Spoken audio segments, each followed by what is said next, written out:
Chapter 22, Squirrel Girl. Squirrel Girl sat on the flat roof of the Throat Rope Nest, or the Garden State Institute for Business Management, which is what she discovered it was actually called while climbing up the front.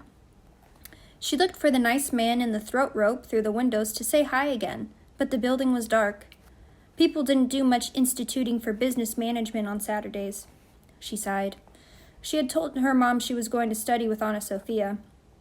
This crisis wasn't specifically baby-related, but she couldn't bear it if her parents had said no. Still, she was surprised she'd been able to get out of the house before breaking down and confessing everything. Now she just felt yucky about the lie.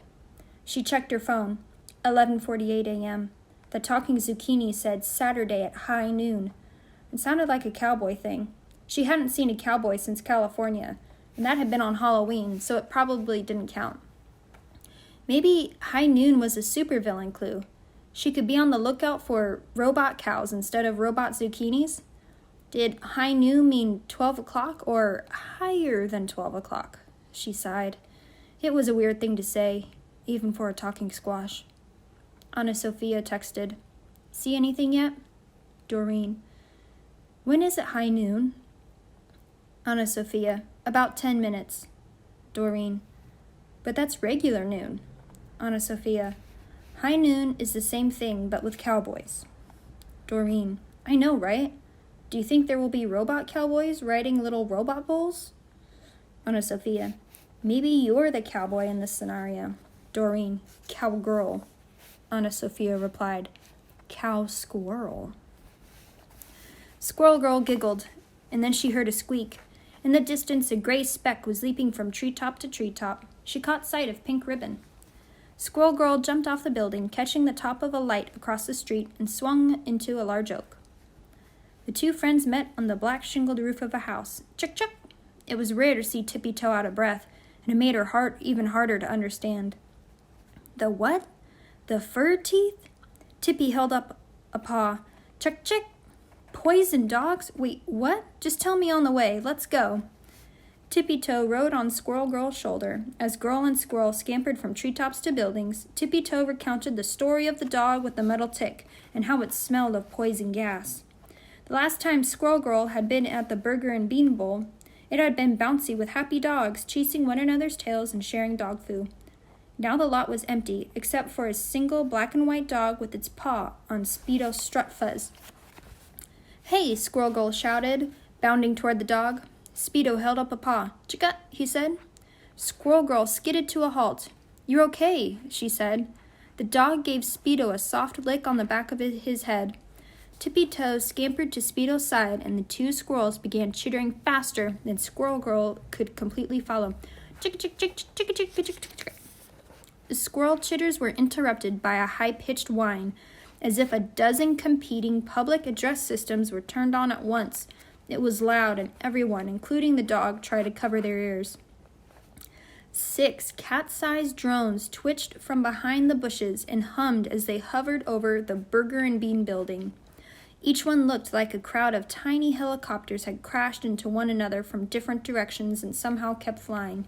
One of the spheres of whirring blades halted, revealing an eyeball-like camera lens inside. "High noon!"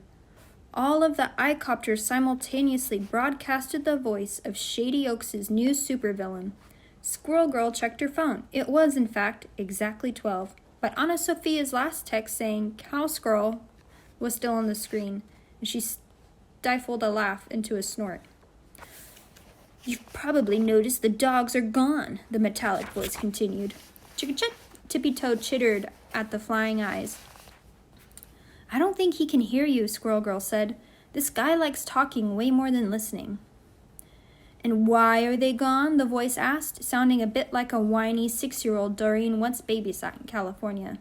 "Debbie?" Squirrel Girl asked. "Debbie Pepperton? Is that you? Come back to the light, Debbie. You aren't evil, no matter what your parents say." "The dogs are not dead," the voice continued, oblivious to Squirrel Girl's pleas. "Not yet. Each mongrel has a little metal device implanted on their backs that bzzzt has sent them running mindless and confused. The devices contain pellets filled with highly concentrated chemicals. Those pellets will explode in exactly 6 minutes, or earlier if you attempt to destroy them. When they do inevitably explode, the chemicals will mix with the air to create clouds of toxic gas, sure to kill any mammals in a 30-meter radius. Also, probably birds and fish. Maybe bugs. The point is, the dogs will be dead, and anyone near them will be dead. Can you stop it? Gotta catch 'em all! Ha ha ha ha! During the drone speech, Tippy Toe had climbed to the top of the shuttered Burger and Bean building and now leaped toward the nearest eye-copter. She pulled her paws and tail in close and popped right through the spot where the 2 rotors had stopped. Almost immediately, those rotors began to start again, but it was too late. Tippy Toe was already inside. One by one, helicopter blades began dropping off, severed at the root by squirrel teeth. The drone wobbled, sparked, and, just as Tippy Toe spun clear, crashed to the ground, exploding. I don't think that was Debbie Pepperton after all, Squirrel Girl said, leaping to catch another eye-copter. She batted it with her tail, and it crashed to the ground, twitching. She landed on top of the thing, boots first, smashing it flat. The sleeve of her hoodie was torn where the blades of the eye-copter had hit. We need to find those dogs, Squirrel Girl said, and fast. Chicka-chit, Tippy Toe said. I think I can pull the little robot ticks off them like you did, Squirrel Girl said. Who else do you think has the strength? Chuck-chuck, Tippy Toe said, looking across the group of squirrels that had began to gather. Right, but we'll need to bury them to stop the poison. Chuck-chuck. Yes. Take the ground squirrels. Perfect. You guys grab, they bury. Squirrel teamwork. Tippy Toe started off, but Squirrel Girl yelled after her.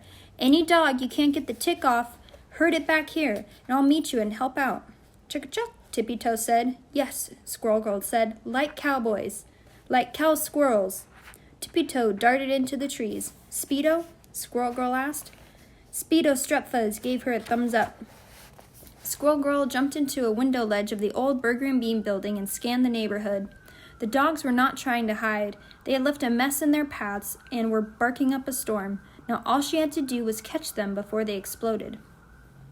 First, she found a brown terrier who'd gotten itself stuck between the bars of a bike rack. She yanked the tick out, quickly dug 3 feet down into someone's lawn, shoved in the bug, and covered it back up. She pulled apart the bars, setting the terrier free, and licked her chin in gratitude. Then she followed the barking to 3 more dogs, who were chasing one another in someone's backyard. She tackled them, pulled out the devices, and buried the chemical pellets. The dogs went back to chasing one another, but in a happy way. Barking led her back in the direction of the Burger and Bean. A group of squirrels had corralled a Doberman Pinscher on the lot. Kitty Slew Walker was riding it rodeo style, but spilled from its back before she could remove the device. She landed hard, chittering angrily. The dog came at her, teeth bared. Chuck, Chuck! Big Daddy Spud called out from a mound of earth. He threw a dirt clod at the dog, and the animal shied away from Kitty. Get ready, Squirrel Girl said. She leaped into the lot, grabbing the upset animal and hugging it tight. With her teeth, she plucked the buzzing metal machine off the animal's back.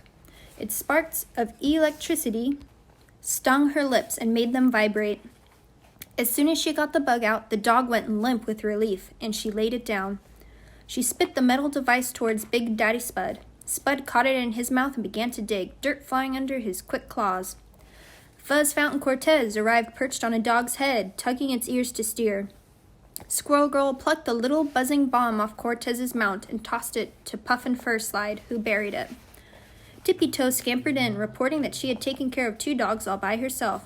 Time is almost up, a distant tiny voice sounded. A couple of eye-copters just out of reach floated into view. 10, 9, 8. Squirrel Girl looked around, tallying reports from the squirrels.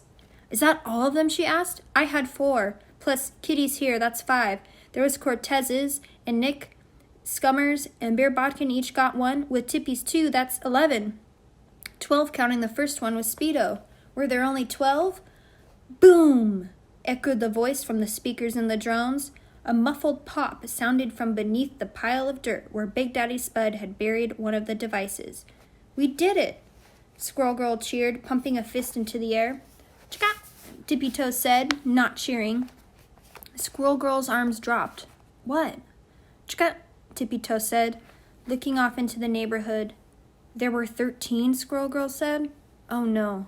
She scampered up to the top of the building again, searching for clouds of gas, listening for screams or coughing or anything terrible.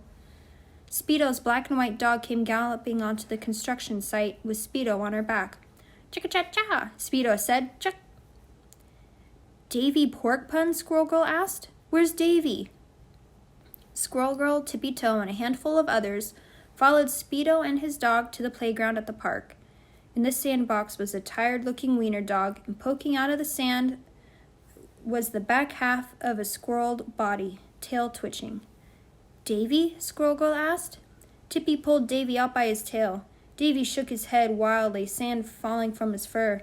He said, not opening his mouth. There was something in it, something much bigger than an acorn. He tried to burrow back into the sand, but Tippy held his head. Chuck-a-chuck, she said.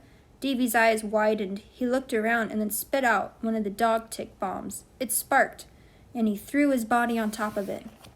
Let me see, Davy, Squirrel Girl said. She plucked the machine out from under Davy's body.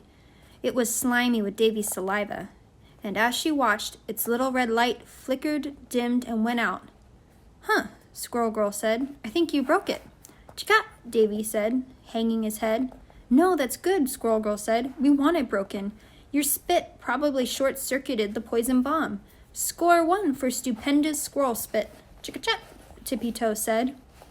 Yeah, you're right, Squirrel Girl said, tossing the machine to Tippy. We should still bury it. She looked at the sandbox where 2 identical twin girls were sitting, wide-eyed and staring at her and all the squirrels. And that, children, Squirrel Girl said, is our show for the day. Thank you, thank you. She bowed and the little girls started to clap. Don't bury it in the sandbox, Squirrel Girl whispered to Tippy Toe as she bowed again, just in case.